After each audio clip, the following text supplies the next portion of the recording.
Hey, everybody.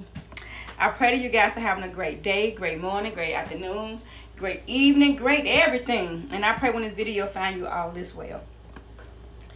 I wanted to just encourage you, to let you know, to remind you that everybody that you meet in life on your journey means something to you. They have something in their hand, something in their midst, something in their mind that they can add to your life. So when Elijah was by the brook of Cherith, the brook had dried up.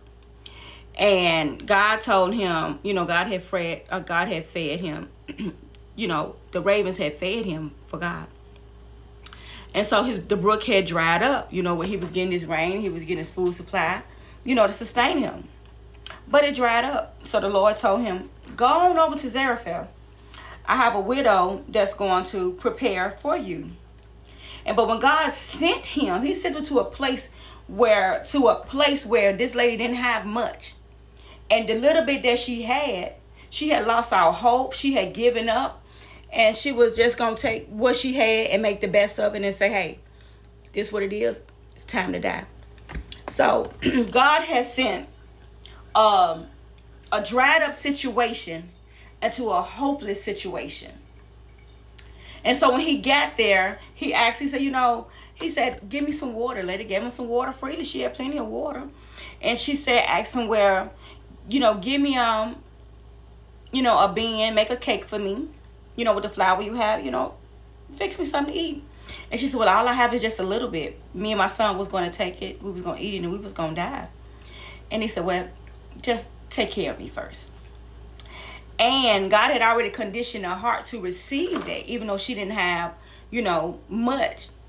But the little bit she had, she offered it back. She gave it back. And because of her obedience to give it back, thank you, Holy Ghost, she became blessed. Elijah was blessed and she was blessed. That's like you and I. You might feel like you don't have the best education, or you just don't have these things. You don't have the accolades. You don't have the titles. You don't have the following. You don't have the people in your court. You don't have these things.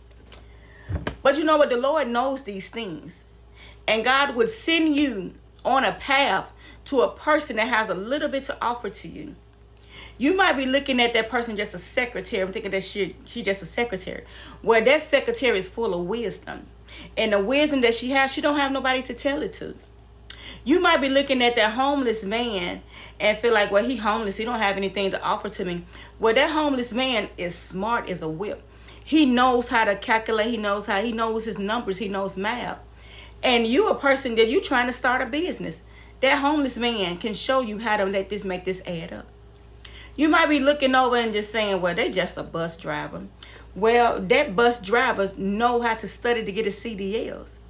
You might not know. You might feel like you're so successful, but you don't realize there's somebody in your family that wants to be a truck driver, and they don't know the ropes and don't know how to go about it, but that bus driver do. Everybody that we meet on this life is like little nuggets. We're picking them nuggets along the way. Everybody got something to add value to our lives. See, God was very strategic when he allowed us as people to be on this earth. That's why he always say, love one another. Be kind to one another, because you don't know who has your next breakthrough. You don't know who has your next meal. You don't know. You might be looking like, well, they married and they got a successful marriage. Well, you don't realize by you hating on their marriage or being ugly, you don't realize that man got an amazing brother or cousin or uncle. You don't realize that lady has an amazing niece, a sister, an auntie that wants to be married too, and that desire the same thing that you desire. But the thing is about it that we lose out because we feel like, well, I don't have it, and don't nobody else have it either. Well, somebody got your blessing in their hands. They have just a little knowledge, a little something. But you don't realize that when you talk to that person, God has already prepared the way. You might feel like, well, I don't want to go to this wedding because I don't have anybody. Well, baby, you don't realize when you go to that wedding, somebody is there to add value to you. That your connection is there. You might feel like, well, I don't have the business attire. Well, baby, dress the best way you can. You don't realize that your connection is there in the room. I don't have the right education. You don't realize go in that door. Your connection is there. Never count people and situations out. You might look at that, nothing, I don't have anything. You might not have anything, but somebody got a little bit to add to your nothing.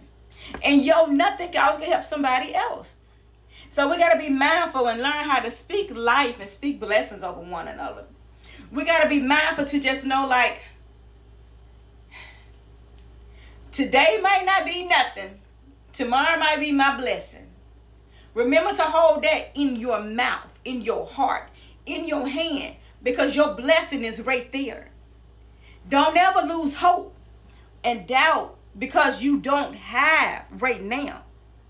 Because what you have, somebody got it, or somebody knows how to get it. So I just want just to encourage you, next time when you sit in that church and you feeling down and out, somebody got your blessing. The next time you feeling down and out, when you walking in the store, pick your head up. Somebody got your blessing. The next time you feel like I just don't have it, walk through the door, because somebody got your blessing. So when nothing met a little bit and them two things came together, everything was all right. Elijah was fed, and a widow woman in her household ate for many, many, many days. Her flour never ran out. Her oil never ran out. Because God got it. Okay. Have a great day. Gotta go. Bye.